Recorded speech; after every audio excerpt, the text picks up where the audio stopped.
Hello students, तो स्वागत है आपका हमारे अशोक एकेडमी के इस चैनल पर। हम अपने रिफ्रैक्शन वाले पार्ट का सेकंड वीडियो लेकर आए हैं। हमारा चैप्टर चल रहा था, चैप्टर नंबर 10 लाइट, जो है हमारा रिफ्लेक्शन एंड रिफ्रैक्शन। रिफ्रैक्शन की हमने एक वीडियो देख ली है कि रिफ्रैक्शन क्या होता है एंड रिफ्रैक्शन के लॉज क्या हैं, लॉज ऑफ रिफ्रैक्शन।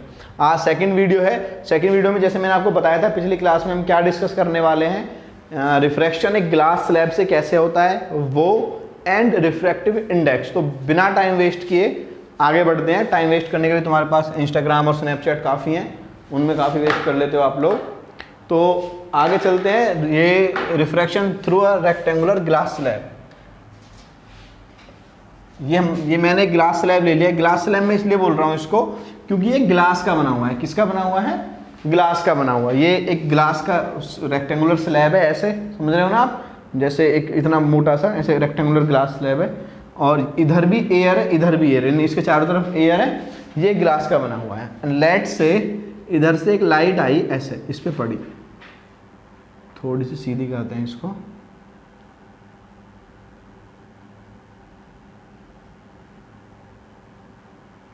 ऐसे ये लाइट आई, इस पे पड़ी।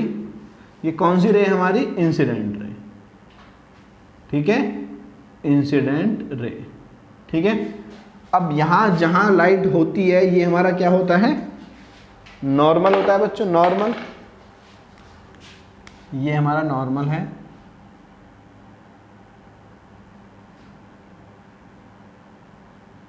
ठीक है।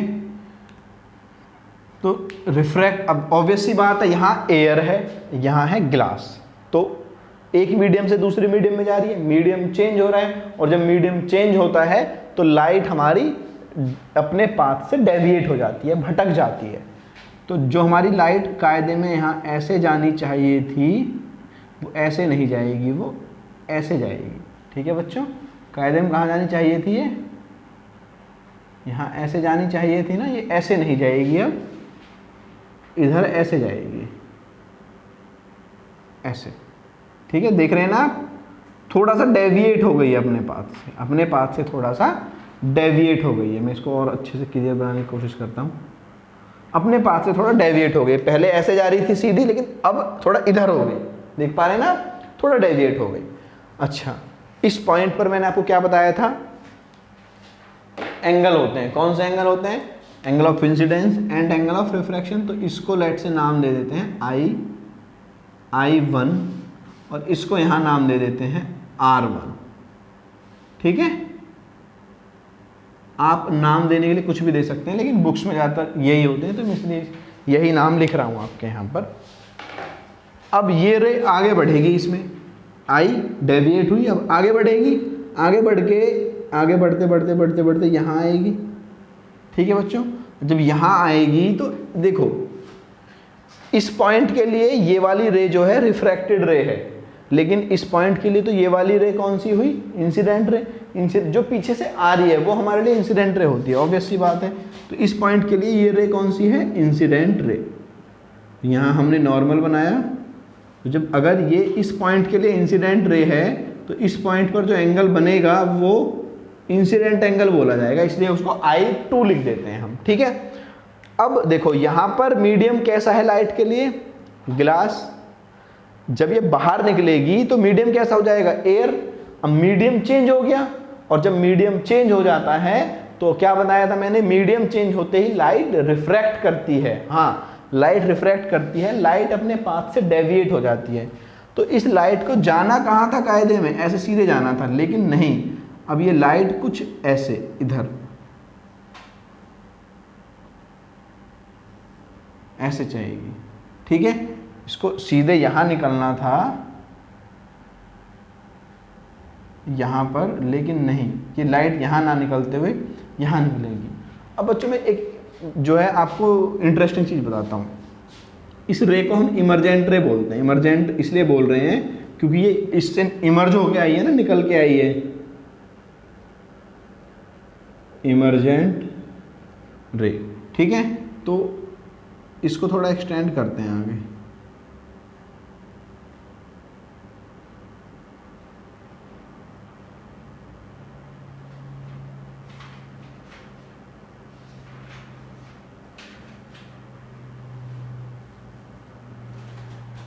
ठीक है। अच्छा इनको ना नाम देते हैं, अब क्या है, इनको थोड़ा सा नाम देते हैं पहले। लेट्स से ये हमारा ए बी है, यहाँ से यहाँ तक, यहाँ बी से लेके यहाँ तक बी सी है, ये यहाँ से यहाँ तक सी डी है, ठीक है। और ये हमारी लेट्स से बोल देते हैं इसको ई एंड एफ, ठीक है। तो इंटरेस्टिंग पार्ट ये है कि जो सी डी है वो पैरेलल है किसके, ई एफ के। This is the interesting part, ये इंटरेस्टिंग पार्ट है। जो रे पहले जा रही थी ना, स्टार्टिंग में जो रे जा रही थी, देखो आप, ये रे आ रही थी स्टार्टिंग में, और जो सबसे लास्ट में निकली है वो रे एक दूसरे के पैरेलल है। ये इसका इंटरेस्टिंग पार्ट है। ये पहले यहाँ डेविएट हुई, फिर यहाँ डेविएट हुई। अब जो दोनों रे अगर आप इनको देखेंगे तो ये रे एक दूसरे के पैरेलल हैं। और ये जो चीज़ है ये हमारी बोली जाती है refraction through a rectangular glass slab. आप इसका स्क्रीनशॉट ले लीजिए, जिसको समझ नहीं आया है वो मुझे कमेंट में बता सकता है। मैं इसको एक बार फिर से समराइज कर देता हूँ। इंसिडेंट रे आई, यहाँ पर हमारा जो मीडियम है वो चेंज हुआ, तो ये यहाँ से रिफ्रैक्ट हो गई, अपने पाथ से डेविएट हो गई, फिर सीधी गई, फिर यहाँ इस पॉइंट पर आने पर फिर से मीडियम चेंज हो रहा है, तो फिर से वो रिफ्रैक्ट हो गई, फिर पाथ डेविएट हो गया उसका। तो ये बार बार, यहाँ एक बार रिफ्रैक्शन हुआ, एक बार रिफ्रैक्शन यहाँ हुआ है, 2 बार रिफ्रैक्शन हुआ है, और लास्ट में जो रेज निकली हैं ये एक दूसरे के पैरेलल है। ये इसका एक्सटेंशन लिया है हमने, यहाँ से निकली ये वाली रे है, ठीक है। तो इसका इंटरेस्टिंग पार्ट है, ये लिखना मत भूलिएगा, ठीक है। चलो इसका स्क्रीनशॉट ले लीजिए, फिर हम अपना नेक्स्ट पार्ट शुरू करते हैं।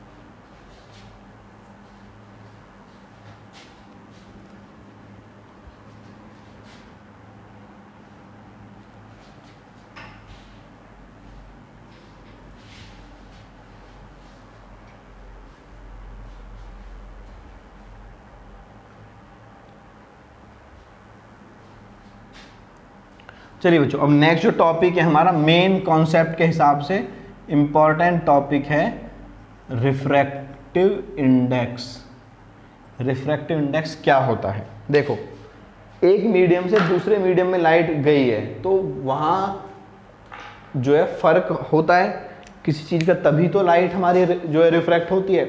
वहाँ जो फर्क होता है वो होता है हमारा एक तरह से रिफ्रैक्टिव इंडेक्स का, ठीक है। अब रिफ्रैक्टिव इंडेक्स है क्या? देखो, रिफ्रैक्टिव इंडेक्स एक्चुअल में किसी का खुद का नहीं होता, एक एयर का खुद का नहीं होगा, एयर का रिफ्रैक्टिव इंडेक्स होगा किसी और के कंपैरिजन में। गिलास का खुद का कोई रिफ्रैक्टिव इंडेक्स नहीं होगा। अब सोचो, आप गिलास में लाइट ट्रेवल कर रही है, अब गिलास ही गिलास है, पूरी दुनिया में गिलास ही गिलास है, तो लाइट गिलास से ट्रेवल करती रहेगी, उसको रिफ्रैक्ट होने की जरूरत क्या है? वो अपना पाथ चेंज क्यों करेगी? पाथ चेंज कब करेगी? जब वो एक मीडियम से दूसरे में जाएगी, और जहां जैसे ही दूसरा मीडियम आ गया यानी किसी और चीज की बात होने लगी, तो हम जब रिफ्रैक्टिव इंडेक्स देखते हैं किसी भी चीज का तो हम किसी और के रेस्पेक्ट में उसको देखते हैं, जैसे गिलास का एयर के रेस्पेक्ट में, डायमंड का एयर के रेस्पेक्ट में, इस तरह से हम देखते हैं, ठीक है। तो रिफ्रैक्टिव इंडेक्स की जो हमारी डेफिनेशन है वो इस तरह है कुछ, कि it is the ratio of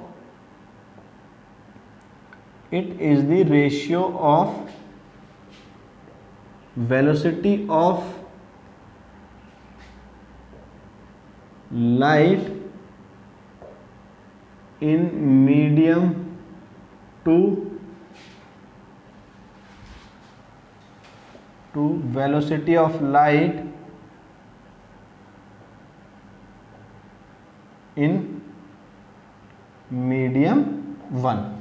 देखो, लेट से ये यहां पर हमारा मीडियम 1 है और ये यहां पर हमारा मीडियम 2 है। अब लाइट हमारी यहां से आ रही है, इस वाले मीडियम से आई और इसमें आकर रिफ्रैक्ट हो गई, ठीक है। तो अब हमको रिफ्रैक्टिव इंडेक्स देखना है, इसका रिफ्रैक्टिव इंडेक्स देखना है। तो रिफ्रैक्टिव इंडेक्स को n से लिखते हैं, n से। तो रिफ्रैक्टिव इंडेक्स किसका? सेकंड का। किसका रिफ्रैक्टिव इंडेक्स? सेकंड का। कब देखेंगे? इसके रिस्पेक्ट में, अकेले का नहीं होता भाई साहब। तो refractive index of 2 with respect to 1, कैसे बोलेंगे इसको? Refractive index of 2 with respect to 1। तो ये जो होगा ये हमारा v1 अपॉन v2। v1 क्या है यहाँ पर, velocity of light in medium 1, और v2 क्या है, velocity of light in medium 2। समझ आई, इजी बात है। अब n1 देखना है, यानी refractive index of medium 1 with respect to medium 2। तो इसको ऐसे लिखेंगे, refractive index of medium 1 with respect to medium 2। तो यहां पर पलट दो, v2 ऊपर कर दो, v1 नीचे कर दो। सिंपल है भाई, जिसका देख रहे हो, जिसका रिफ्रैक्टिव इंडेक्स देख रहे हो उसकी वेलोसिटी नीचे आएगी, वेलोसिटी ऑफ लाइट उसमें नीचे आएगी, और जिसके रिस्पेक्ट में देख रहे हो उसकी वेलोसिटी ऑफ लाइट ऊपर आएगी। कितना आसान है।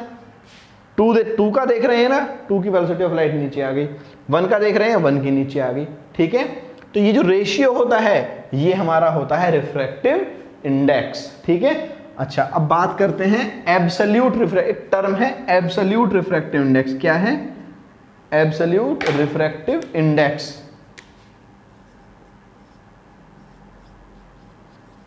Absolute refractive index. Absolute refractive index क्या है, when medium 1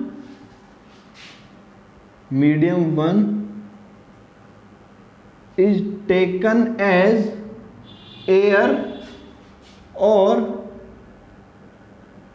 vacuum,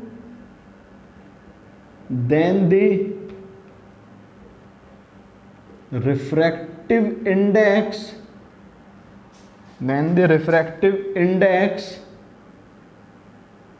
of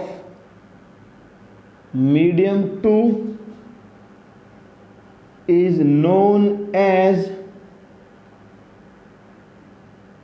absolute refractive index। देखो बच्चों, जो आपको आपकी बुक्स में मिलती हैं ना वैल्यूज, कि ग्लास का रिफ्रैक्टिव इंडेक्स इतना है, डायमंड का इतना है, इसका इतना है, इसका इतना है, वो एक्चुअल में जो होती हैं वो एब्सोल्यूट रिफ्रैक्टिव इंडेक्स की वैल्यूज होती हैं। क्योंकि मैंने आपको बताया था किसी का खुद का नहीं हो सकता जब तक कि किसी के कंपैरिजन में ना हो। तो वो जो देते हैं वैल्यूज की, ग्लास का इतना है जी रिफ्रैक्टिव इंडेक्स, या डायमंड का इतना है, या एयर का इतना है, मतलब किसी भी चीज का जो देते हैं वो हमेशा एयर के कंपैरिजन में देते हैं। किसके कंपैरिजन में, एयर के। तो यानी कि वहां पर जो मीडियम 1 है वो कौन सा रहता है, हमेशा एयर रहता है। जो मीडियम 1 है वो हमेशा एयर रहता है वहां पर। तो जब एयर रहता है तो v1 आपकी क्या हो जाएगी उस कंडीशन में, c, velocity of light in air. भाई v1 क्या है, velocity of light, velocity of light. अब एयर की बात हो रही है तो एयर, और एयर में क्या होती है, c यानी कि 3c की वैल्यू अगर हम यहां लिखें 3 × 10⁸ मीटर पर सेकेंड। ठीक है, तो इसका फॉर्मूला क्या बना, सिंपल यही है ना भाई।